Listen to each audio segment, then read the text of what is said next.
ಗುರುಮಠಕಲ್ ಗ್ರಾಮ ರಕ್ಷಕ ಗುಡ್ಡದ ದೇವರ ಮೂರ್ತಿ ಪುನರ್ ಪ್ರತಿಷ್ಠಾಪನೆ. ದಶಕಗಳ ಬಳಿಕ ಹೊಸ ರೂಪದಲ್ಲಿ ಮರು ಪ್ರತಿಷ್ಠೆ. ವೈದಿಕ ಮಂತ್ರಘೋಷಗಳ ನಡುವೆ ಭಕ್ತಿ ಭಾವದ ಕಾರ್ಯಕ್ರಮ. ಪಟ್ಟಣದ ಗ್ರಾಮ ರಕ್ಷಕ ದೈವವೆಂದೇ ಆರಾಧಿಸಲ್ಪಡುವ ಗುಡ್ಡದ ದೇವರನ್ನ ಮಂಗಳವಾರ ಪುನರ್ ಪ್ರತಿಷ್ಠಾಪಿಸಲಾಯಿತು. ಕೆಲವು ದಶಕಗಳ ಹಿಂದೆ ಪ್ರತಿಷ್ಠಾಪಿಸಲಾಗಿದ್ದ ಮೂರ್ತಿಯ ಕಾಲಾಂತರದಲ್ಲಿ ಕಸ, ಕಡ್ಡಿ ಮತ್ತು ಮಣ್ಣಿನಿಂದ ಮುಚ್ಚಿ ಹೋಗಿತ್ತು.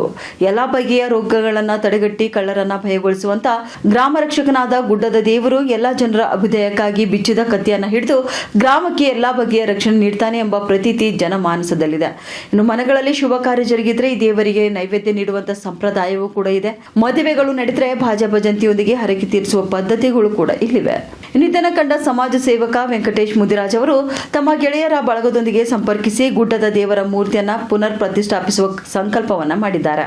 ಅದರಂತೆ ಪಟ್ಟಣದ ಬಸ್ ನಿಲ್ದಾಣದಿಂದ ಯಾದಗಿರಿಗೆ ಹೋಗುವ ಮಾರ್ಗದಲ್ಲಿ ಕೈಮಗ್ಗ ಕಾಲೋನಿಯ ವ್ಯಾಪ್ತಿಗೆ ಹೊಂದಿಕೊಂಡಿರುವಂತಹ ಜಾಗದಲ್ಲಿ ವಿಶಾಲ ಕಟ್ಟೆಯನ್ನು ನಿರ್ಮಿಸಿ ಮಣ್ಣೆತ್ತಿನ ಅಮಾವಾಸ್ಯೆ ಪ್ರಯುಕ್ತ ಮಂಗಳವಾರದಂದು ವೈದಿಕ ಮಂತ್ರಘೋಷಗಳ ಮಧ್ಯೆ ಗುಡ್ಡದ ದೇವರನ್ನ ಪುನರ್ ಪ್ರತಿಷ್ಠಾಪಿಸಲಾಯಿತು.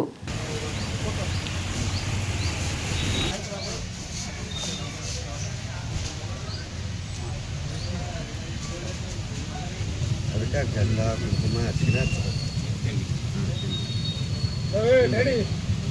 ಈಗ ನೀರು ಫಸ್ಟ್ ಓಂ ಸರ್ವಮಂಗಳ ಯಥಾನಿ ಪ್ರಚರಂತೆ ಶ್ರೀಗಾವಂತೋ ನಿಶಂಕಿನಃ ಯ ಏತಾವಾಂತಶ್ಚ ಭೂಯಾಗುಭ್ಯೋ ಏ ಪೃಥಿವ್ಯಾಮೇ ಅಂತರಿಕ್ಷೇ ಏ ದಿವೇಶಂ ಅನ್ನಂ ವಾತೋ ವರ್ಷಮಿಷವಸ್ತೇಭ್ಯೋ ದಶ ಪ್ರಾಚೀದಶಸ್ತೆಭ್ಯೋ ನಮಸ್ತೆ ನೋ ಬಡಿಯಂತ ಜಯಮ್ಮಶ್ಚ ನೋ ದ್ವೇಷ್ಟಿತಂಬೋ ಜಂಭೇ ದದಾಮಿ